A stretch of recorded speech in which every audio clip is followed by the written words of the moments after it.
Eh bien bonjour à tous et à toutes, c'est LND, on se retrouve aujourd'hui dans une nouvelle vidéo débrief F1 et on commence tout de suite.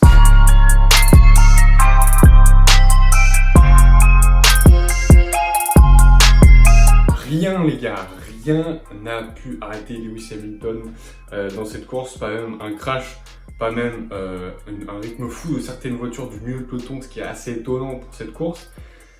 Et voilà, il a remporté sa 5e victoire de la saison, c'est officiel.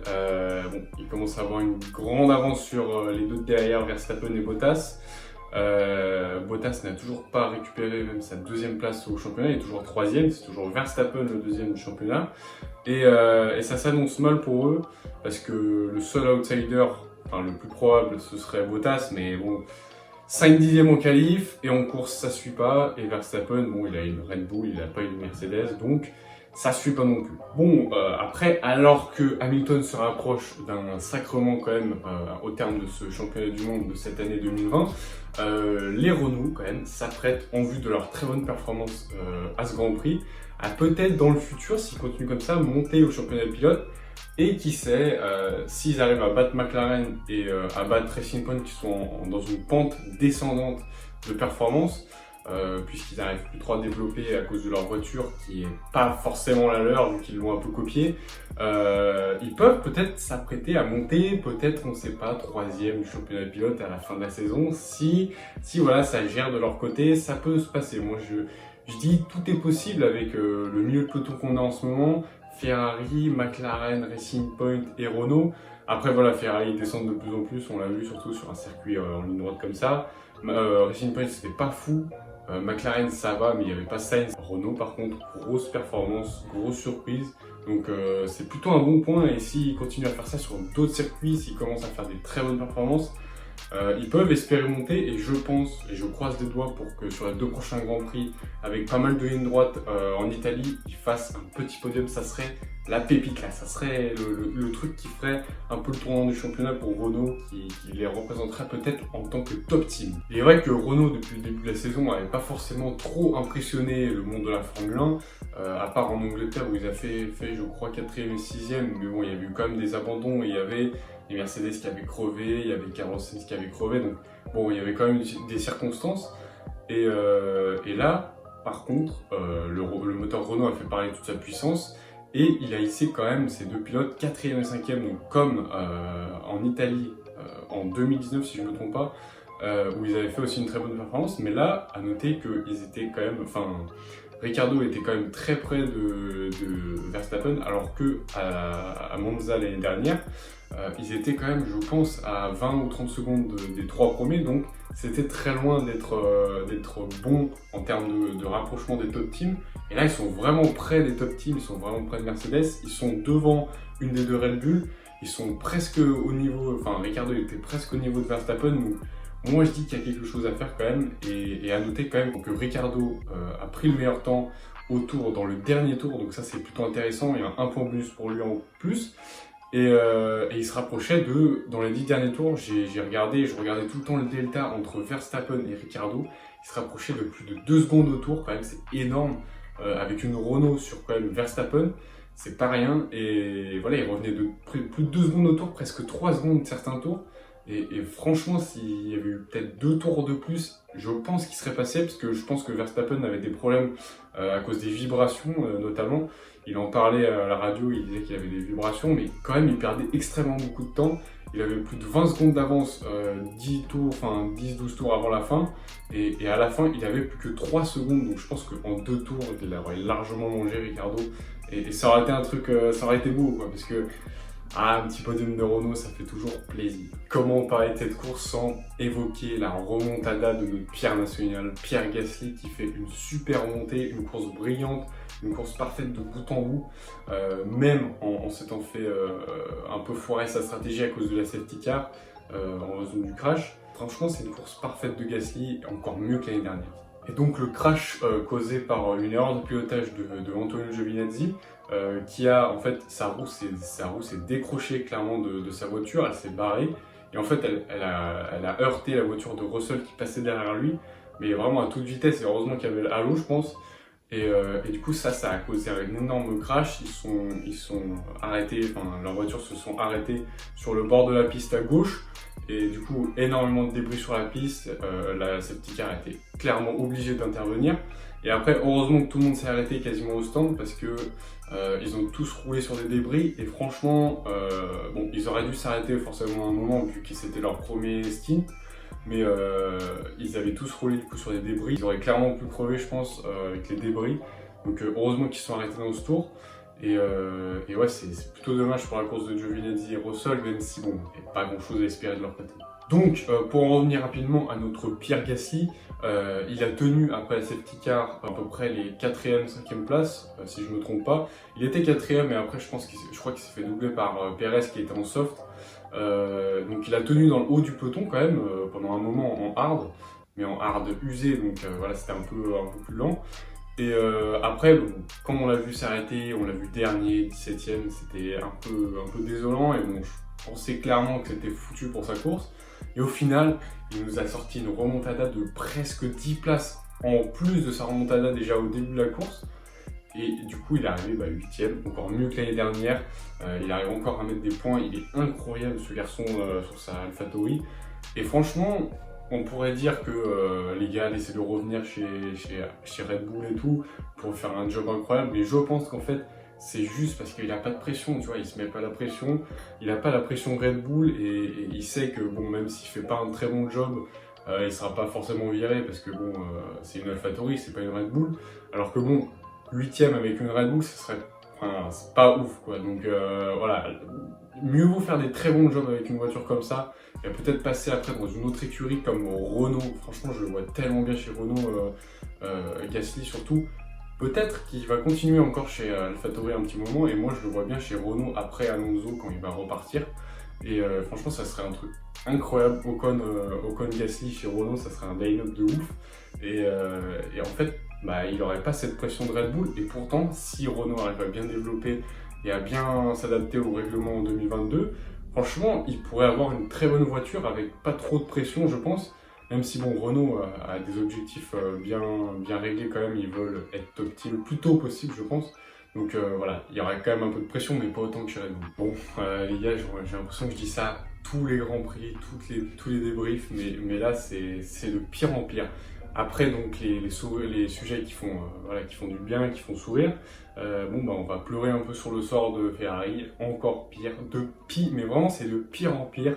Les performances, surtout avec un Grand Prix, du coup, qui sollicite beaucoup le moteur, et là, les Ferrari, elles se retrouvent à se battre avec des équipes de bas de plateau. Avant, c'était encore au début de la saison, ça se battait encore un peu avec les Red Bull, tout ça. Après, maintenant, c'était plus dans le milieu de peloton largement. Ça se battait pour les points, et là, ça se bat pour 13, 14, ça se bat pour rien, pour aucun point, pour aucune place, ça se bat pour rien du tout.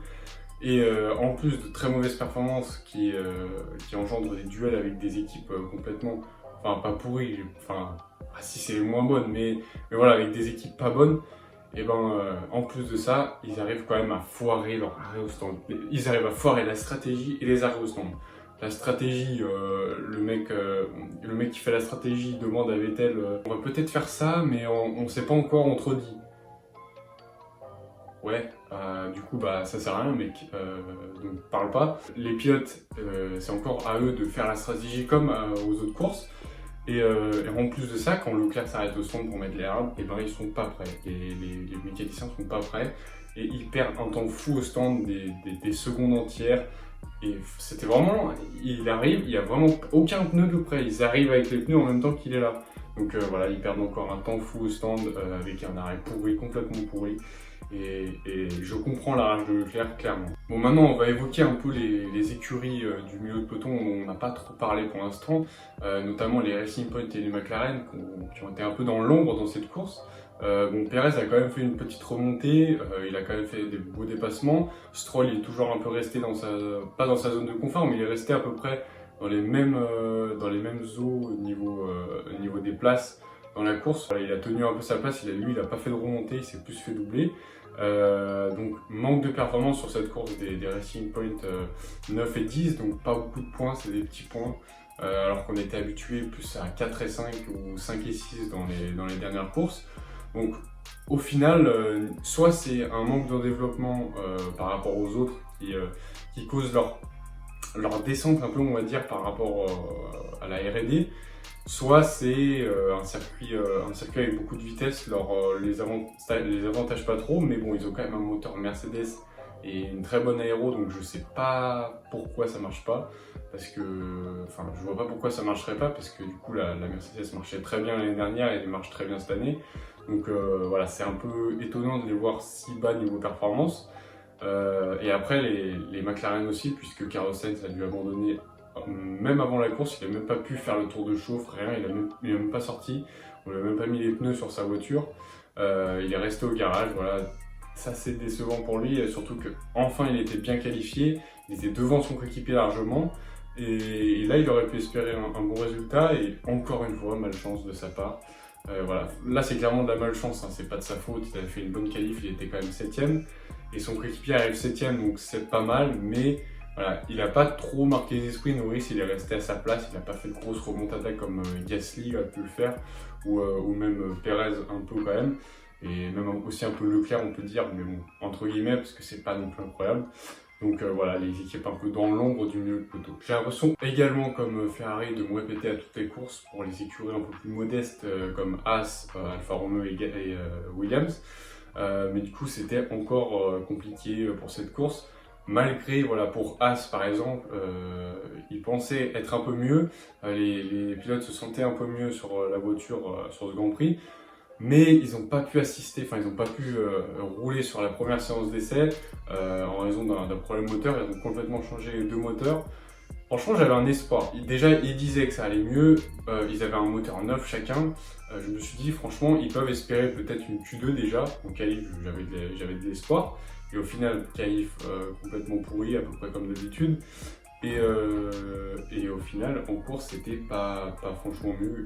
Grosjean a réussi à tenir un peu Leclerc en fin de course, c'était assez beau. Il a tenu plus de 5 tours, je crois, avec Leclerc derrière. Et au final, bon, dans le dernier tour, il s'est fait dépasser, c'est un peu dommage. Mais bon, de toute façon, c'était pour la 14e place, donc c'était pas une place d'honneur. Les Alfa Romeo, c'était un peu mieux. Il y avait un peu plus de performance. Bon, Giovinazzi, avant son crash, de toute façon, il n'était pas très bien positionné. Mais Raikkonen, franchement, il était plutôt pas mal. Pendant le long de la course, c'était 10ème, avec tous les abandons et la safety car, donc les arrêts au centre, tout ça. Et bon, après, c'était sans compter, voilà, Perez et Gasly qui ont fait une belle remontada quand même et qui l'ont dépassé. Et voilà, finalement, ils n'ont pas trop sorti la tête de l'eau puisqu'il arrive. Bon, il arrive quand même 12ème, c'est sa meilleure performance de la saison, mais malheureusement, pas de points pour Raikkonen encore pour cette course. Il aurait pu mettre le 3e point de l'écurie et son premier point, il aurait pu ouvrir son compteur. Mais voilà, malheureusement, c'était sans compter les deux petites remontadas. Donc bon, un peu dommage pour les Alpha, mais bon, il n'y avait pas grand chose non plus trop à espérer pour eux. Bon, et pour finir cette vidéo, on va parler rapidement des Williams. Toujours difficile, hein, même avant le crash de Russell. Russell n'était pas vraiment bien positionné, je crois qu'il était 18ème si je ne me trompe pas. Donc bon, il n'y avait pas grand chose déjà de bien dans cette course. Après, Latifi, bon, franchement, je ne veux pas le sous-estimer et tout. Franchement, il m'a surpris dès le début de la saison. Mais bon, faut pas trop compter sur lui pour qu'il mette des points alors que son coéquipier est pas là. Donc de toute façon, j'espérais pas grand chose de lui. Effectivement, il n'y a pas grand chose de sa part. 16ème, il n'est pas dernier. Bon, entre autres parce que Magnussen s'est arrêté après. Donc il a été dernier. Mais voilà, il s'est facilement fait remonter par Leclerc. Alors que Leclerc n'avait pas forcément une très bonne voiture. Et les Ferrari comptaient se battre avec les Williams pendant la course. Ils pensaient que ça allait être plutôt ça le duel. Au final, ça s'est pas passé comme ça, mais voilà. Donc toujours pour souligner le manque de performance en course de la Williams, c'est toujours ça le point faible de cette voiture. Et un gros manque de rythme en course, il n'y a pas de pace, il n'y a aucune pace pour les Williams. Donc les qualifs sont vraiment pas mal, encore une Q2 de Russell, et au final en course, il n'y a rien. Il n'y a jamais rien, c'est la pire voiture en course, je pense. Et voilà, c'est plutôt dommage, parce que s'ils arrivaient à aboutir un peu une qualif, genre comme ils ont déjà été 12e, s'ils arrivent à tenir un peu 12ème, il y a quelques crashs, quelques abandons. Devant lui, ça peut aller une 10ème, une 9ème place. Franchement, ça peut se faire. Mais là, avec un manque de rythme en course comme ça peut clairement pas tenir. Après, Russell a un talent incroyable, mais il peut pas tout faire non plus à la place de la voiture. Ok, maintenant qu'on a fini un peu de débriefer, je vais faire vite fait mon pronostic. Le top 5, moi je fais un top 5 pour le pronostic.